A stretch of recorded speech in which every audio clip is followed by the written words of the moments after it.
Hello and welcome back to Die Rollin with me, Will. And today we are going to go through another amazing Advent episode. Last time we were on Christopher Columbus's ship, sailing through the amazing seas, and figured out that we just needed to follow where the ships were going, and they landed in a particular number that was where we needed to go. So this time we're off somewhere else. So hopefully we can figure out what's going on up at day 18. So without any further ado, let me read the little prequel. You can barely believe it. Now you were clearly in ancient Egypt. You enter the burial chamber of a pharaoh. Yet again, the strange feeling of deja vu overcomes you, as if you've been here before. But how could that have been possible? Maybe in a previous life? Perhaps this place just reminds you strongly of pictures you have seen, the descriptions that you have read again and again. It seems to you that the places which the thief visits are not chosen entirely at random. You shrug your shoulders. It could just be as well that you have a strange feeling is as simple as side effects of time travel. Perhaps brooding is of no use to you in your mission. You look around closely.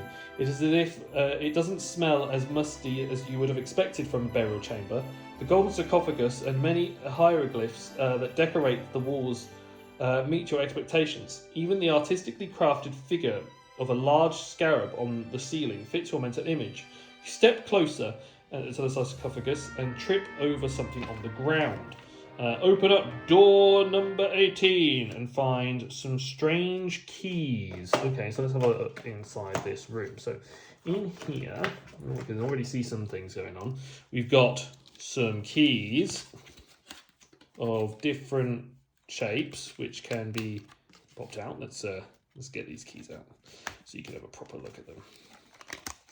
So you've got some keys, and we got a little clue card. So we have a little key on that, and then we have another key, which is a bit different.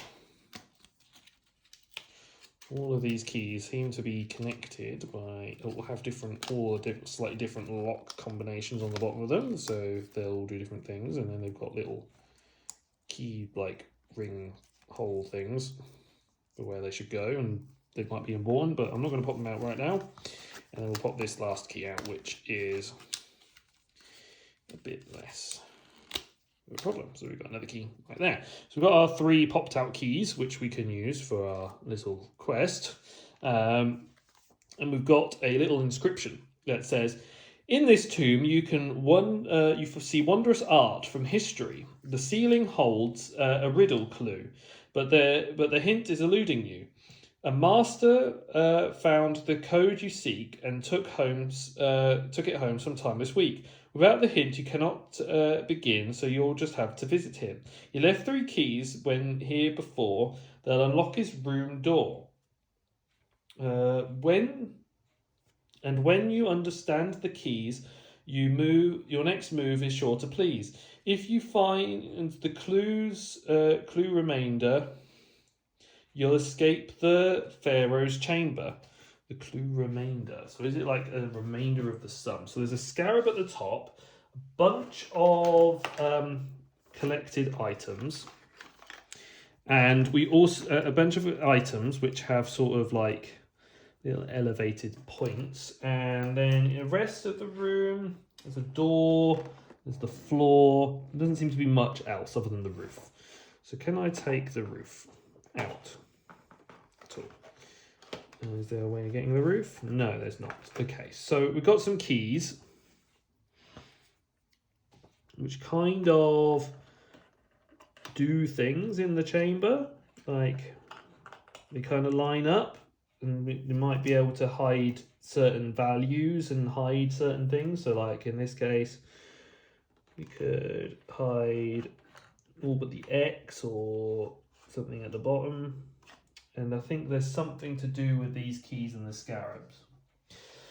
So it's saying the ceiling holds the riddle clue, but there's a hint eluding you. So it's holding the riddle clue. So something at the top is holding a thing. So it's Z and X connect, which then also connects to an N, which goes to the scarab. And so something connects all of them. And then we've got some keys that sort of all do different things. And we've got to figure out what kind of different things do they do and how they connect well. So, different key, him. They'll unlock his room door. So all the keys are different, and there's 3 keys, and each key is probably representative to one different clue, and each one's a clue to find out what's going on. And I don't know where to begin, so I'm going to start by having a look at what they've got for a clue. Did you find an exciting maze on the pharaoh ceiling of the burial chamber? At the moment, it's not to look like much you can do with for now. Something else, perhaps. And according to riddle card, the keys show the way. So let's see what they do. The keyboards have an interesting shape, don't they? So do they match like what's being shown by the letters at the top? So if I was to line them up, do they like fit a certain pattern? Like, does this go down here very well? Like, does they fit in like certain patterns on the bottom of the floor, like near the P and the S sort of fit in? Or is there another thing that's sort of holding them back? I don't think that's going to help us. We need to figure out what's going on. The keyboards outlines the letters E. Oh, they do, don't they? So you got an E, an L, and an F on the edge. If you can make that out on the piece of paper, so to make it easy to see, you can sort of see like the E, the L, and the F. So I didn't do that great on this puzzle, I don't think.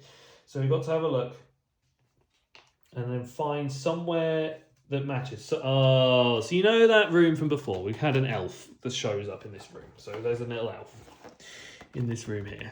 And all of these have different patterns and follow through different routes. And each of them follow through from particular areas and match based on an order of where they've been selected in the certain pattern. And I think we follow those to then determine the values of what's on the door. So if we go from right to left and try and figure out what's matching up with that. So if we look at this one, and the code card's going to probably match from number 11 because they said that it was going to be the same as the code in that room. Each of those patterns will match, say, a route on the thing that leads to the scarab. So each one represents a number, and the pattern route that they show is a certain follow route that matches what it looks like on the ceiling here. So the top view is this one. So this one's got like a divot in it, so it's here. So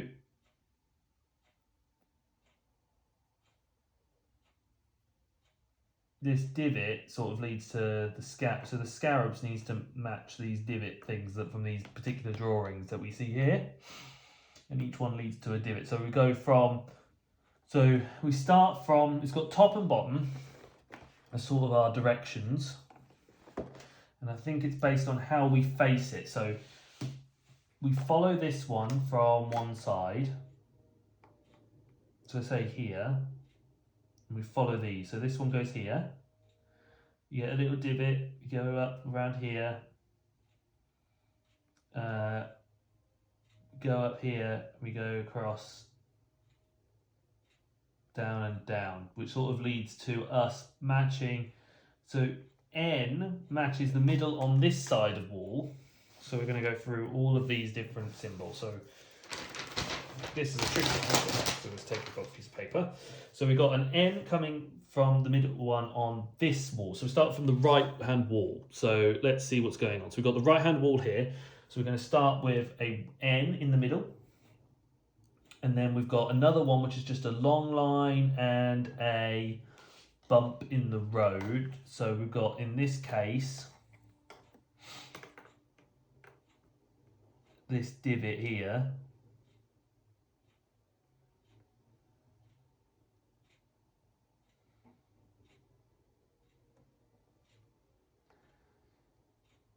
So that should match just a single bump. So this one, an E.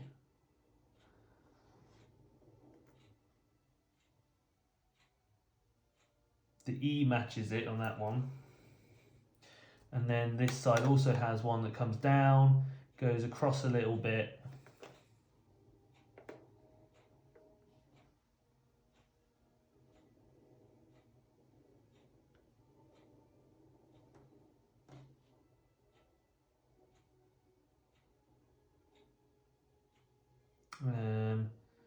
Let's see. So we've got one here. It's not that one. Not that one. I think it's one of these.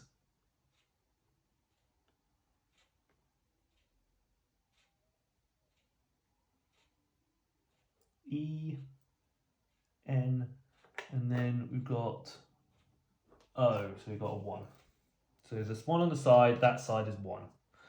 Then the one at the back is we've got a 4-digit code, and then we've got one in here, which I'm sort of trying to stretch under the camera to see it. So we've got one in here as well. So we've got 2 4-digit codes, values, which I can go and try and calculate and then see what's going on. So this one here is going to be, we've got a little divot, we've got some divots going on, we've got a lot of zigzags, so it's something's being to do with this one, so it's going to be a divot there.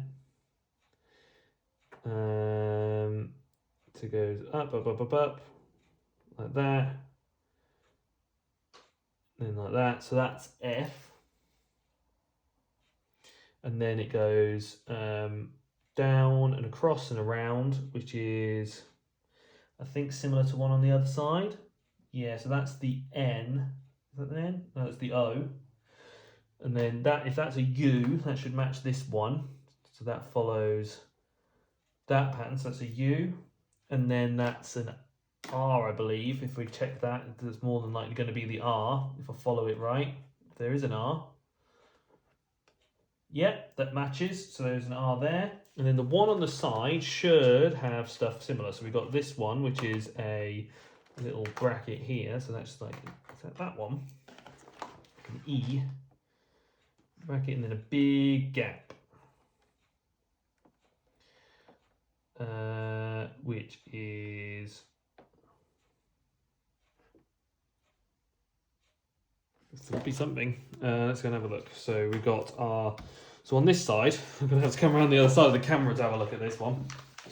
So we've got a little arrow going down and then a little divot and it going around. So we could see that being an E.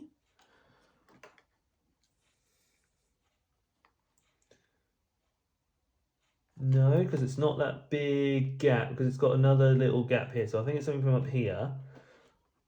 So the first letter's a... It's not that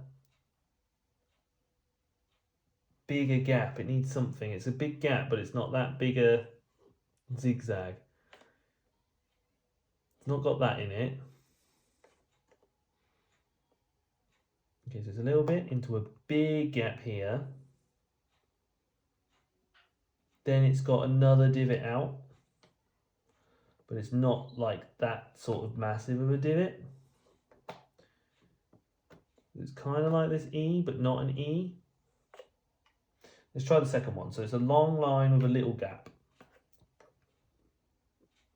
That's an E. Second letter's E.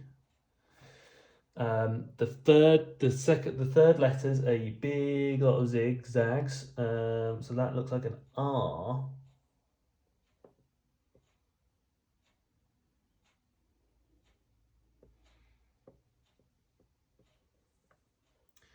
Or is that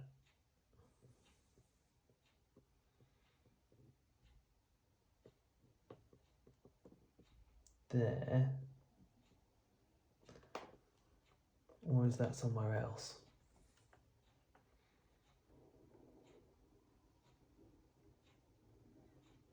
It's definitely here.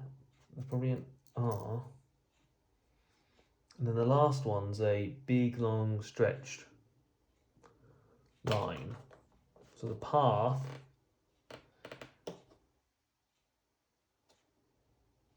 is a long line. So I'm going to go and have a quick look at that and just make sure that the lines are right and then come back to you with an answer. Okay, so looking at it, it was an O and a 0 and a Z, which made 0. So we got 140 as our possible solution. Took a lot longer than I thought, but let's see if that does the job. So we got 140 now on our little dial. So if we flip that over, we should have a plus, a star, and a Y. And that should match to a symbol on the board from where we left off, which is here, which takes us up off the board and away we go, which doesn't match anything that we had. So it might be we have to do it in a particular order. So it's saying the master took the code you seek and took some time in the week to see him. So he said the keys take the room, and then we've got to get the code right. So we need that code card from before, which I believe I've hidden away somewhere really cleverly amongst all of the mess that I've got from all of the other days that I keep for future videos, which had, I believe, a set of code items on it. So it's one of these combinations. It would be based on the order of the view, which I believe was one of these orientations. So we'll try it with 4 at the bottom, 0 in the middle, 1 at the top. We'll flip that over, see what that does, and then we'll try the only other orientation. So this is star plus Y. So this comes down here, goes across 1, goes back up here, which isn't what's on the map. Okay, so that's not it. So the only other solution is then 4, 0, 1. Actually, no, there's one more solution other than that. So it's 4, 0, 1. So on the other side, we've got a diamond, a plus, and a moon. So we go down, right, up, which isn't right either. So 0, 1, 4. Wonder if that's the answer. So star, diamond, square. So that goes down here. Oh no, that's done here. Goes there, goes there, goes there, which isn't right either. Okay, I'm going to have to try and play around with these 1, 4 zeros and try and figure out and try and find that card so that we can find out what the actual answer is. Okay, so I found the code card. It's saying the one on the right, followed by the middle, followed by the top. So that would be, in this case, so the one on the right was a 1. So it starts off with 1. Then it would be the one in the back, which is the 4. And then it would be the 0. So it should be 140 as our answer. So, but it goes off the page, which doesn't make sense of what the actual answer is. Because it should be matching the code card, I believe, of what was on the previous room. Because it's saying the elements of like how I'm looking into the room and how it should be viewing. And it believed it would be the same sort of scenario where it's looking from right to left. The other option is that it's 0, 1, 4, but then that didn't work out either when we tried it. So when we looked at that, that was also the wrong formation of star, diamond, square. The only other option that I can think of is that it's going to be something along the lines of that if it's those values, and that it would be